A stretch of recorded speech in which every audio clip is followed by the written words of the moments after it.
And the Hall of Famer, Turner Sports NBA analyst, Reggie Miller, joining us on the program. Good morning, Reg. How are you? Now, weren't we just a week ago, 7 days ago, when it was 2-0 Phoenix Suns? Everyone in Milwaukee thought it was over. Everyone was about ready to get rid of Coach Budenholzer. Giannis was going to be a forever choke artist. And now they're on the verge of winning an NBA championship, their first in 50 plus years. What a week makes, right? And didn't you and I talk about, well, Phoenix did what they had to do. They secured their home court advantage. Went back to Milwaukee. That's what Milwaukee did. But Milwaukee went on the road, got game 5, and is in total control of this series. You expect Milwaukee to win Tuesday night? I do, unless, and there's one caveat, because we have not really seen that this series. Chris Paul hasn't had a signature game yet. And I think we're all waiting on that. Booker has been great, but the other half of that equation is Chris Paul. He had signature moments versus the Lakers, versus Denver, games I'm talking about, and versus the Clippers. There was always one game he had where he was phenomenal. Game 6, it has to be that for him. If not, then this series is over. I mentioned last week that by Thursday, we're either going to be talking about Giannis and getting 2 MVPs and a title at this age, which is really, really rare in the history of the sport, or we'll probably be talking about Chris Paul finally elevating himself into a different category as a point guard. I know Devin Booker will be the MVP if Phoenix wins, and Giannis will be the MVP if the Milwaukee Bucks win. But do you think those are still – are we going to be – is that fair to Chris Paul? If, let's say, the Phoenix Suns lose this, are we going to look at Chris Paul as opposed to the rest of the team, Monty Williams? Should it all be on Chris Paul that, hey, didn't get it done again? You led 2-0 with home court advantage. At 36, no. I think Chris Paul will probably get a pass because of his age and because of the hard knocks it has taken Chris Paul to even get to the NBA Finals.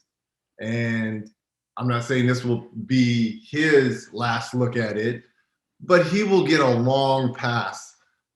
Because of the signature games along the way, I think people will remember those more as opposed to he just hasn't played great here in the finals. And there's still time for him. Again, I think he needs to put a stamp and have a signature 30-plus, 12 assists, but in impactful points like he had versus the Clippers in that closeout game, like he had against Denver in that closeout game. Those closeout games, he was phenomenal, and we just haven't seen that. And I give all the credit to Drew Holiday, PJ Tucker, Pat Connaughton. Those 3 guys have been the principal defenders on CP3, and they've done a great job of really just locking him down. Yeah, my point that I've been making is that I know we want to focus on the stars, but it's the role players. You can go down through history. You can have great players. There's a role player who does something, whether it's baseball, football, like Malcolm Butler with the Patriots. Nobody had heard of him. You get a role player like John Paxson or Steve Kerr who hits a big shot. You can have star power. It's what kind of contributions am I getting? It feels like Milwaukee has depth that they can rely on, and Monty Williams isn't sure what he has with Phoenix. And I mentioned Pat Connaughton, but people are not talking enough of Bobby Portis Jr. He has been fantastic throughout these playoffs. Barely sniffed the floor in that Brooklyn series at all. And then comes back in Atlanta and has a huge, huge impact because of the injury to Giannis, and has been fantastic in the finals here. And you're right. I think Coach Bud and the Bucks, they have more luxury because of their bench. And I think the injury to Saric has hurt Phoenix.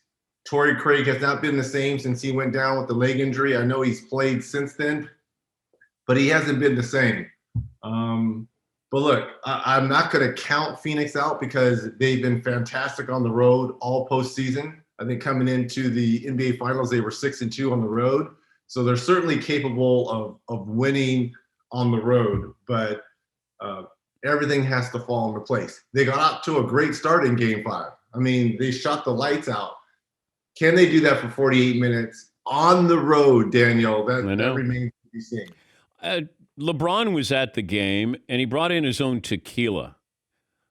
I didn't know you're allowed to do that. He had a bottle of tequila underneath his seat. If you're the king, don't you normally travel with your own tequila? I don't know. I would have others who traveled with my tequila for me, but... Well, I'm sure they were sitting in the cheap seats. They brought the tequila to the king. Yeah. Store this under your chair, your highness. But he was there with his... And sip at your leisure. And his agent is reportedly dating Adele. Rich Paul is reportedly dating Adele. And my comment on that would be, good for you, Rich Paul. No story here. No story here. No confirmation on that story? I have no idea who Rich Paul is dating. Okay, all right. These are things that are important, and you're aware. No, these things are not important. Are you kidding? LeBron bringing his own tequila and Adele sitting next to LeBron and Rich Paul? No. LeBron bringing his own tequila, that's a cute story.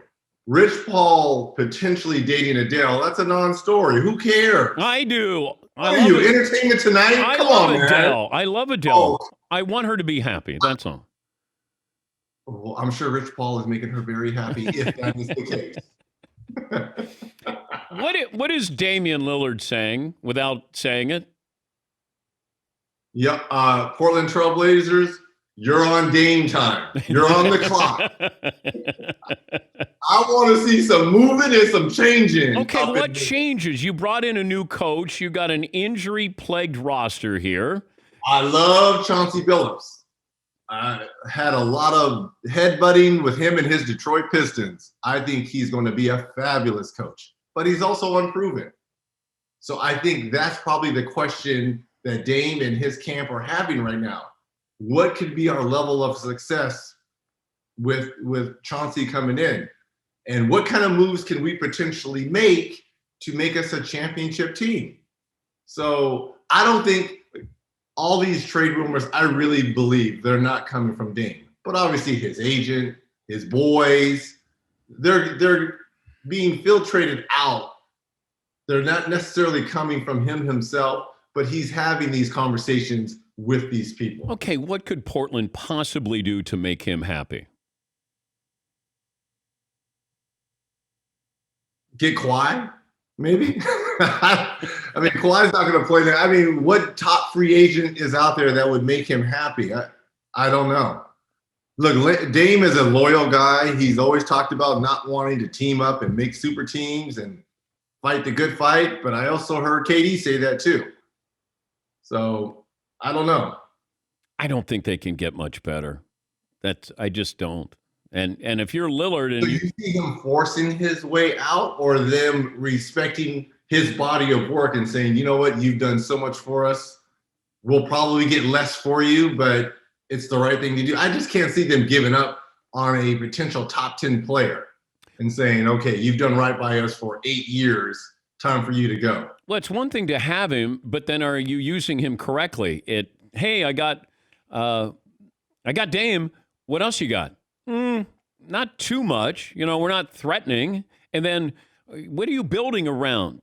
But Theodore, in his defense, and he had no control of this, there's a lot of injuries that surrounded the Trailblazers that he had zero control of. Nurkic, Collins. Oh, I don't blame him for any of it. I love watching him play. I'm just saying, if I'm Damian Lillard, I look around and I realize we're not an elite team, and we're not going to be an elite team. I think what would be, if I'm Damian Lillard, I look around and I look at the Phoenix Suns and say, they got to the NBA Finals. No knock on Chris Paul, Devin Booker, Monty Williams, great. But look at, you're talking about the role players. I mean, Cameron Payne, Torrey Craig, Shaw, DeAndre Ayton, they got to the NBA Finals. You telling me we couldn't have done that? That probably would be more frustrating if I'm Lillard. But if you could, let's say Ben Simmons is available, and you could get somebody who's Ben Simmons doesn't tip the scale for me to get me over the edge to beat the Lakers, Utah, Phoenix, Denver. Yeah. I don't think Ben Simmons is that kind of guy that's going to make Lillard say, okay, I'm ready to go. I mean, unless he gets a jump shot between now and October 15th, I don't know. But what if Dame is traded and you get Ben Simmons and something? Like you have to at some point go, let's get younger. Because Dame is 30. And I'll tell you what, you trade him for Ben Simmons. No, not just Ben Simmons. Well, Ben Simmons, Thibault, because you're going to have to give up Simmons, Matisse, Thibault, and maybe another big to get Damian Lillard. But you put Lillard with Tobias Harris and Joel Embiid. Yeah. Ooh, I like that. But you know Daryl. I like that if I'm Doc Rivers in Philly. Daryl Morey loves to swing for the fences, the GM of the Sixers. I got to believe somebody's going to swing for the fences. You know, would the Knicks do this? Would the Knicks try to pull something off? Wouldn't you? How would Damian Lillard, be in the Garden with that young team?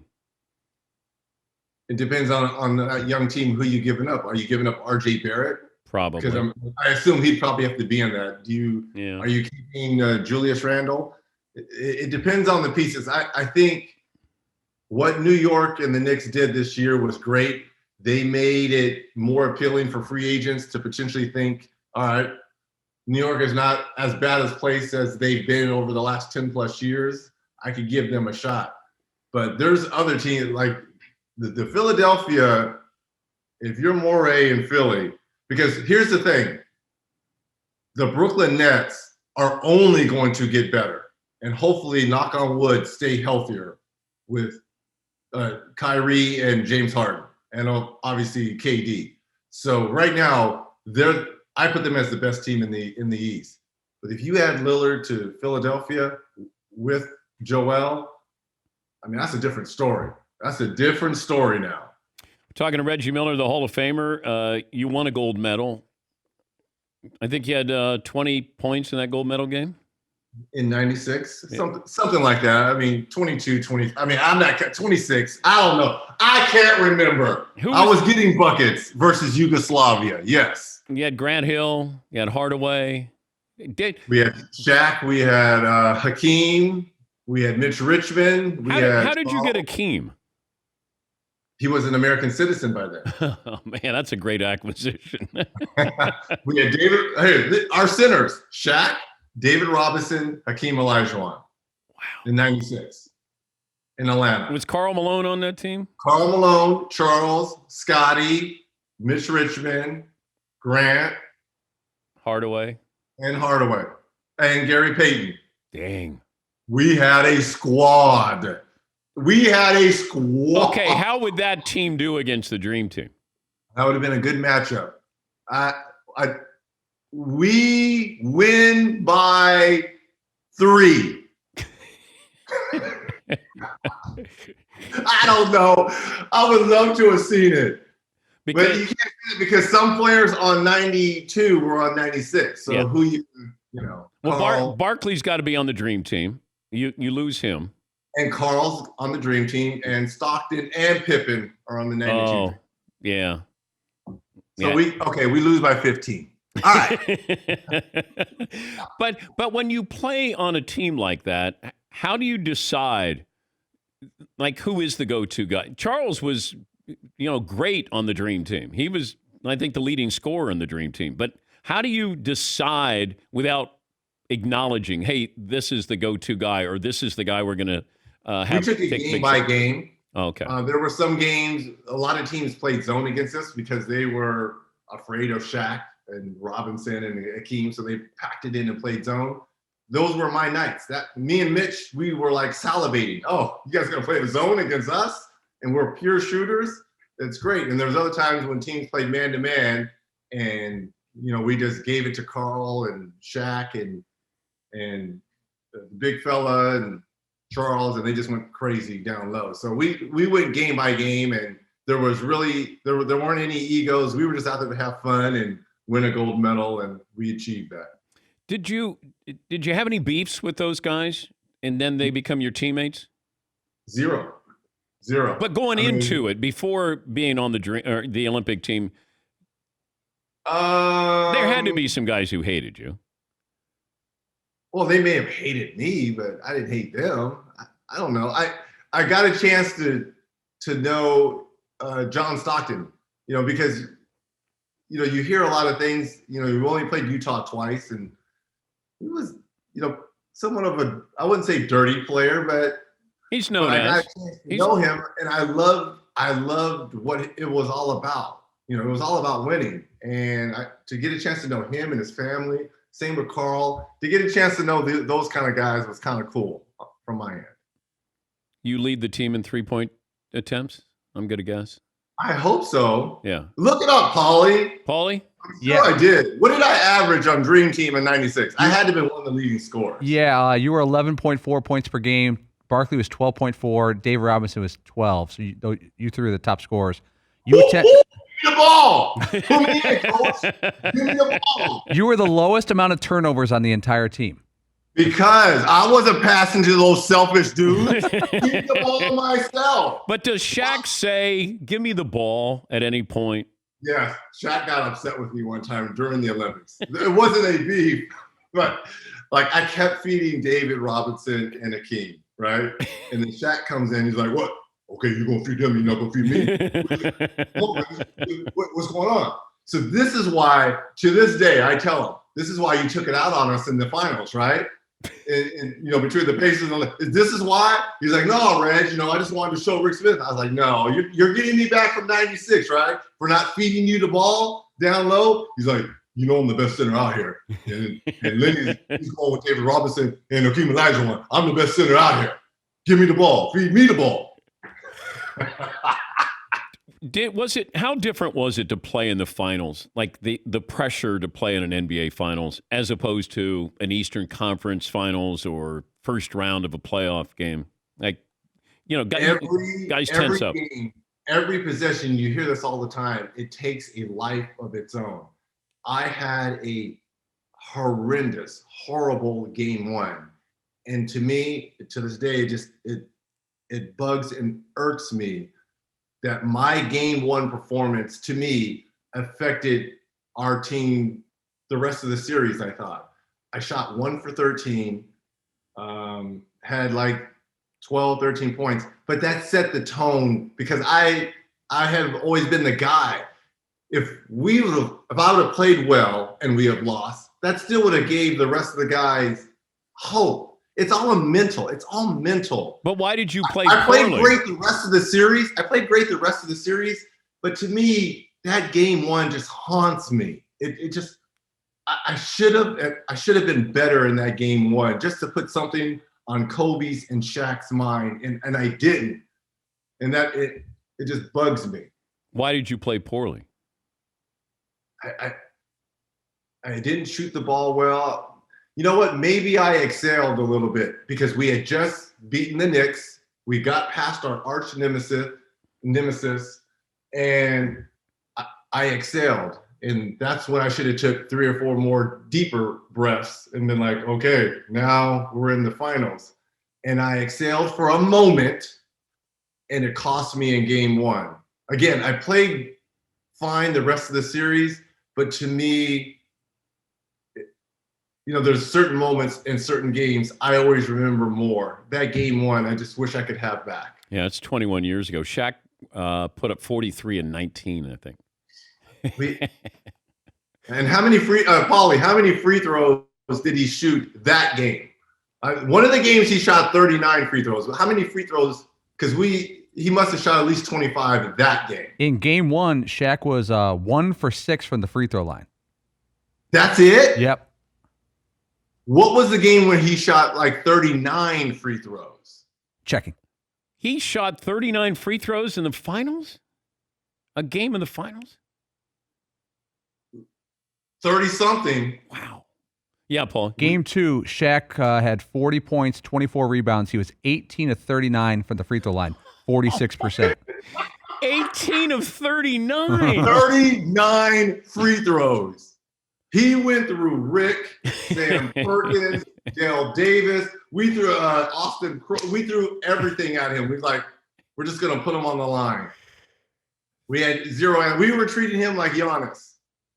39 free throws. 39 free throws. Yeah, Paul. And we still lost. Reggie, in that entire NBA Finals, you missed one free throw. You were 45 of 46. See, it bugs me. It bugs me. One free throw. Are you kidding me? That's unacceptable. It is. Dan, you know, you're Yes, a shooter. it is. That's unacceptable. It is unacceptable. That's unacceptable. What did Shaq shoot from the line in the NBA Finals? For the series, he was 36 of 93. Oh, my God. God. And we're talking about Giannis. He missed more that week than Reggie missed in his life. You didn't miss that many free throws in your career, Reg. Oh, my God. Dominant. We had no answer for Shaq. It was young Kobe. So I could get to Kobe a little bit. He put on, when Shaq fouled out of game 4 and Kobe took over. See, you're making me rehash this and have therapy on air. That's another moment. Like, I just wish we could have back that when Shaq fouled out, God. And we went to overtime. That was our chance to tie the series up 2-2. And game 5, that's when it went 2-3-2. Yeah.